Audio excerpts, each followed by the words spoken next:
이 히브리서를 처음 읽는 또 듣는 독자들이 유대 그리스도인들이라 그랬습니다. 이 유대 그리스도인들을 대상으로 하고 있기 때문에 그들이 전에 믿었던 유대교 신앙, 그 유대교 신앙과 기독교 신앙을 비교하면서 기독교 신앙이 유대교 신앙보다 훨씬 우월하다라는 것을 가르치고자 기록된 성경이 바로 히브리서라 그랬죠.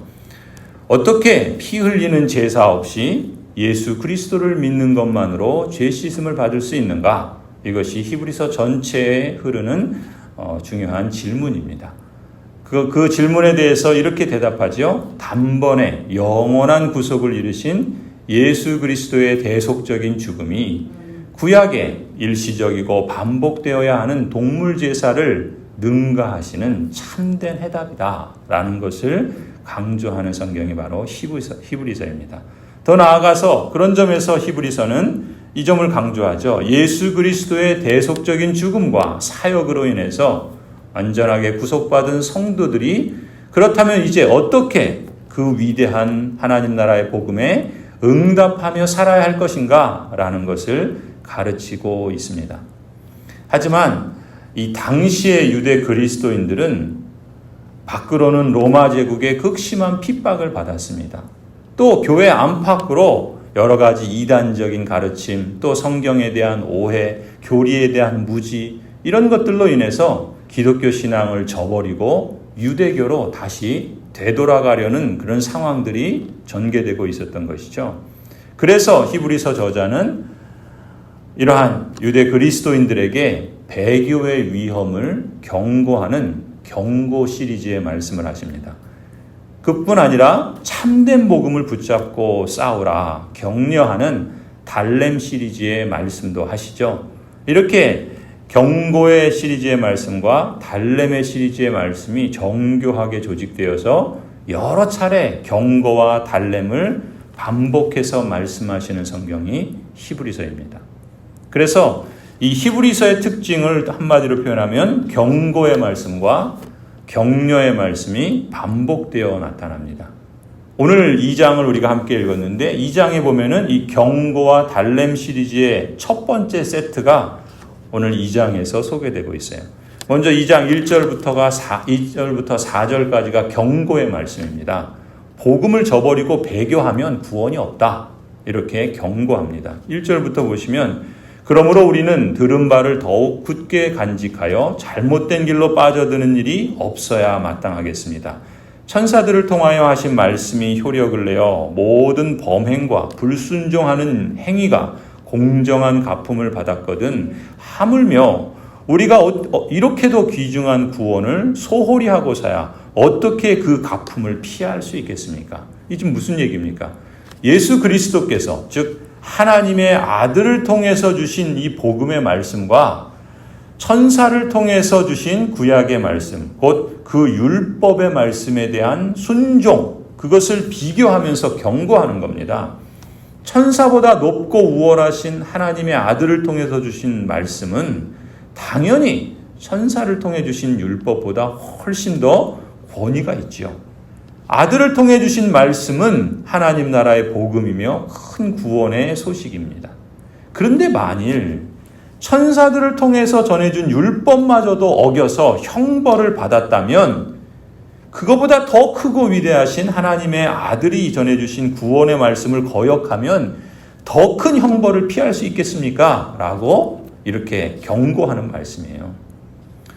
이렇게 경고하는 배경이 뭐라 그랬습니까? 당시에 유대교에서, 그러니까 그리스도인들이 유대교에서 개종해서 그리스도인이 되었는데 이 기독교 신앙에 실망을 하고 또 로마 제국의 박해를 받으면서 거기에 지친 겁니다. 그래서 기독교 신앙을 저버리고 교회를 떠나는 거예요. 유대교로 되돌아가는 사람들이 있었기 때문에 이런 경고의 말씀을 하시는 겁니다. 오늘날 우리 주변에도 기독교 신앙에 대해서 실망하는 경우들이 종종 있지요. 교회 다니는 사람인데 그렇지 않은 사람보다 더 나은 점이 없어 보이는 그런 일들이 있기도 합니다. 오히려 한술 더 떠서 교회 다니는 사람들이 야 저렇구나 할 정도로 부끄럽게 만드는 경우들도 있지요. 하나님의 그 언약 백성으로서 신자된 구원의 기쁨과 감사보다 하나님의 가족이요 그리스도의 몸이요 성전으로서 교회의 영광과 사명을 자랑하기보다 예수님 믿어도 별것 아닌 것처럼 교회에 대해서도 부정적인 얘기만 늘어놓는 그런 사람들도 없지 않습니다.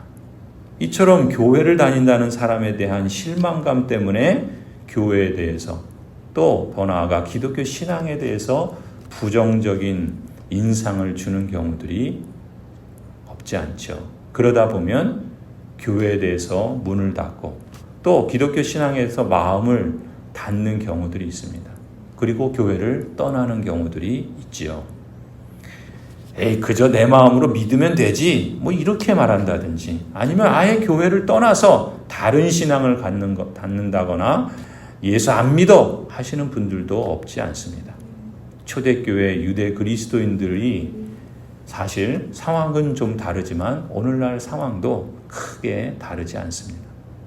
그래서 히브리서의 저자이신 성령 하나님은 이 히브리서를 기록한 사람을 통해서 복음에 더 유념해라.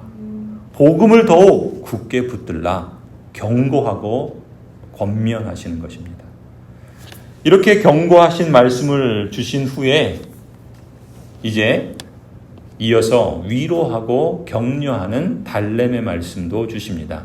2장 16절부터 17절이 그 첫 번째 달렘 시리즈의 말씀이에요. 16절 보시면 사실 주님께서는 천사들을 도우시는 것이 아니라 아브라함의 자손들을 도와주십니다. 그러므로 그는 모든 점에서 형제자매들과 같아지셔야만 했습니다. 그것은 그가 하나님 앞에서 자비롭고 성실한 대제사장이 되심으로써 백성의 죄를 대신 갚으시기 위한 것입니다. 그는 몸소 시험을 받아서 고난을 당하셨으므로 시험을 받는 사람들을 도우실 수 있습니다.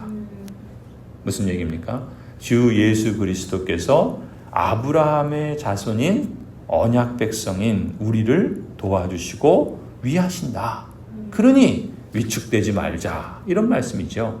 예수 그리스도께서 하나님 앞에서 자비롭고 성실한 대제사장이 되어주셔서 우리의 죄와 허물을 대신 갚아주시고 또 우리의 연약함을 아셔서 몸소 시험을 받아서 고난을 당하시고 시험을 받는 우리를 도와주시니 하늘에 완성된 구원, 영원한 안식에 이르기까지 우리의 대제사장이신 예수 그리스도를 힘입으라. 이렇게 달래며 또 위로하며 격려의 말씀을 하시는 것이죠. 그래서 3장 1절을 보시면 이렇게 말합니다. 그러므로 하늘의 부르심을 함께 받은 거룩한 형제자매 여러분, 우리가 고백하는 신앙의 사도요 대제사장이신 예수 그리스도를 깊이 생각하십시오. 하늘의 부르심을 받은 성도들은 우리 주님 예수 그리스도를 깊이 생각해야 합니다. 예수님을 믿는 사람이 예수님의 이름을 모를 리가 있겠습니까? 에이, 그래, 내가 다 알지.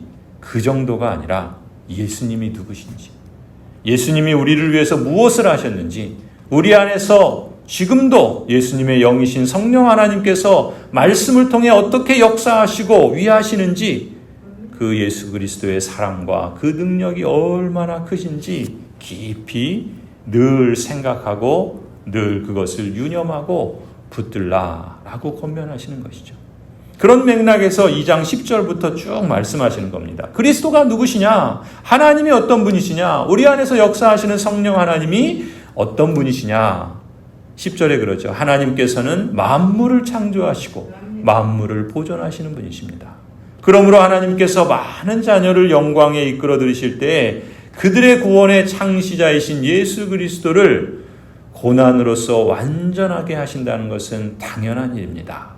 하나님께서 고난으로 구원의 창시자이신 예수를 완전하게 하십니다. 11절 거룩하게 하시는 분과 거룩하게 되는 사람들은 모두 한 근원에 났습니다. 그러므로 예수께서는 그들을 형제자매라고 부르시기를 부끄러워하지 않으셨습니다. 예수 그리스도께서 우리를 형제다 자매다 어찌 신이신 하나님께서 연약한 인간인 우리를 두고 형제 자매라 부르시겠습니까? 인성을 입으시고 이 땅에 오신 성자 하나님께서 우리를 형제 자매라 그렇게 부르시기를 부끄러워하지 않으신 것이죠. 또 14절을 보면 이 자녀들은 피와 살을 가진 사람들이기에 그도 역시 피와 살을 가지셨습니다. 그것은 그가 죽음을 겪으시고서 죽음의 세력을 쥐고 있는 자 곧 악마를 멸하시고 또 일생 동안 죽음의 공포 때문에 종노릇하는 사람들을 해방하시려고 한 것입니다.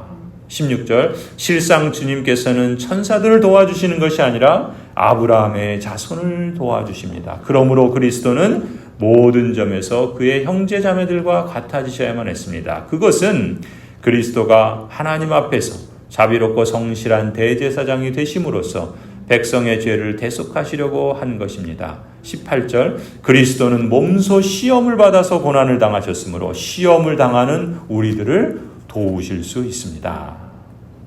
그러니 3장 1절 그러므로 하늘의 부르심을 함께 받은 거룩한 형제자매 여러분, 우리가 고백하는 신앙의 사도요 대제사장이신 예수를 깊이 생각하십시다. 2022년 우리는 영적 성장의 한 해로 걸어가자 그렇게 1월을 시작했습니다. 이제 6월 전반기가 마무리되고 후반기인 7월을 시작하는 그 즈음에 있습니다. 바로 이때 예수 그리스도 우리 주님을 예배하는 이 새벽, 성도 여러분, 우리가 고백하는 신앙의 사도요 대제사장이신 예수를 깊이 생각하십시다.